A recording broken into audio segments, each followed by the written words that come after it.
Hey y'all, it's Nancy the Handy Scandy. Welcome back for another crafty venture. So in honor of Halloween, we over at Whimsy Stamps are having us a little party. We're having a Spiders and Webs video hopping giveaway, and it starts here on my channel, and I will have all the other participants linked downstairs. And you definitely want to hop around because there is a $100 gift card up for grabs, guys. $100. So we encourage you to hop along, watch all the videos, like the video, leave sweet comments along the way, subscribe if you're so inclined. We would love it if you come back to our channels along the way. And yeah, so let me tell you just a little bit more while you watch my process, and let me say that all the supplies that I'm using will be linked downstairs in the description box as well.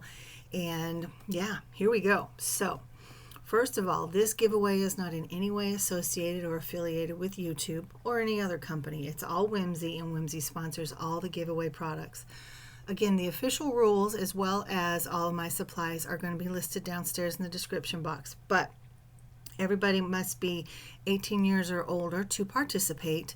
And again, we want you to leave a comment and subscribe. That would be great.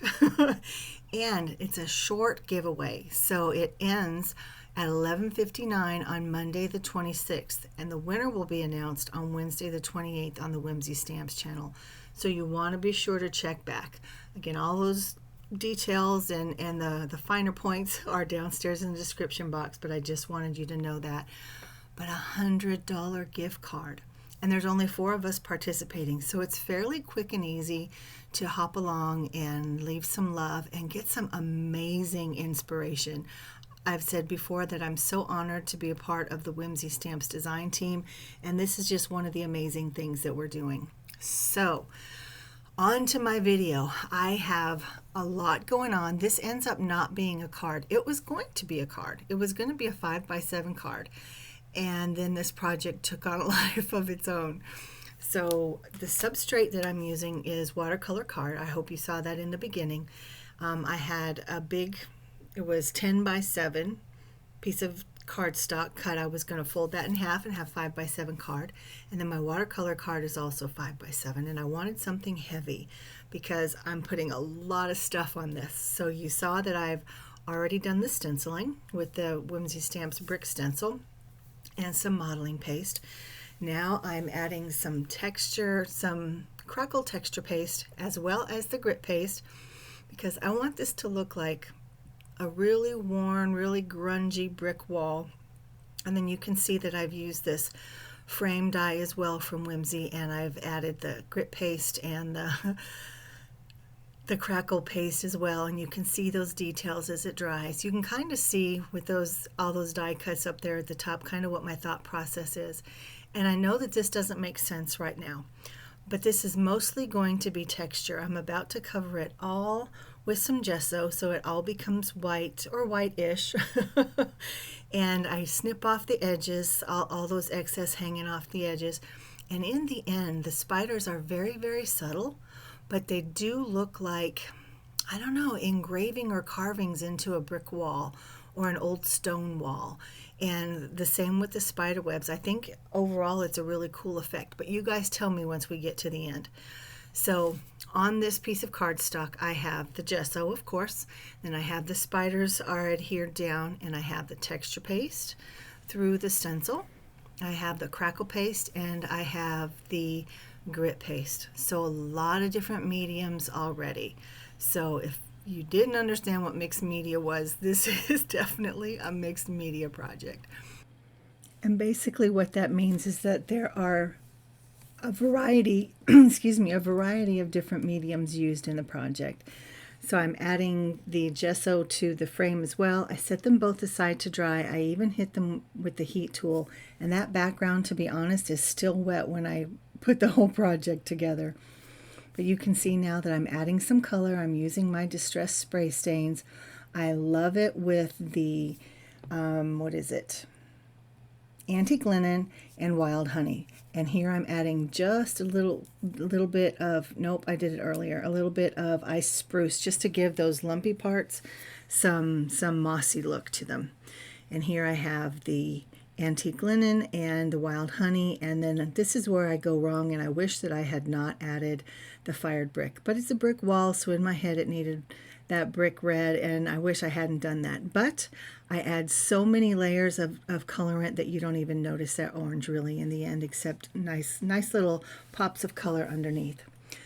So this spider, he is kind of the centerpiece, if you will. He's 3 layers of fun foam, and I have now covered him in alcohol ink dyed rock candy glitter. So I just poured my glitter into a little bowl and dripped some black alcohol ink, stirred it up and let it dry, and then that's my color.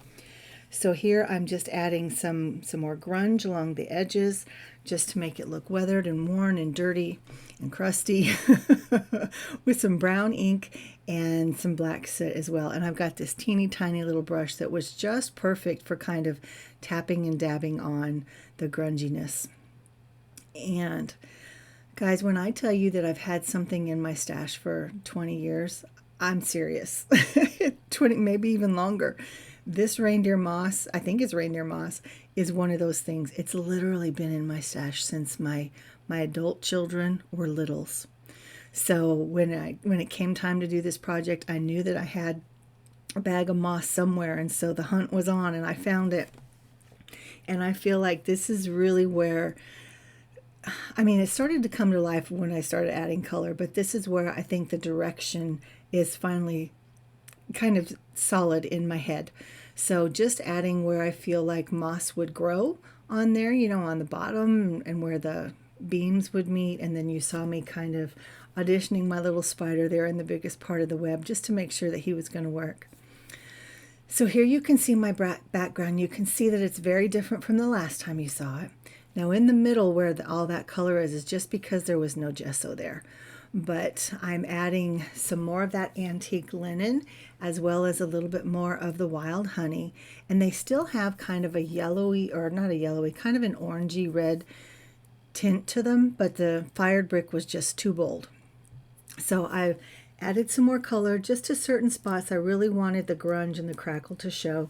So it's set aside to dry. And here, of course, is where I'm adding my webs. One to the back, one to the front, and I'm just kind of nestling both sides into the moss, kind of trimming off the excess there, as you can see. And again, I had so much fun with this, you guys. I hope that you're inspired to do something like this. It's, to be honest, very easy, but time consuming.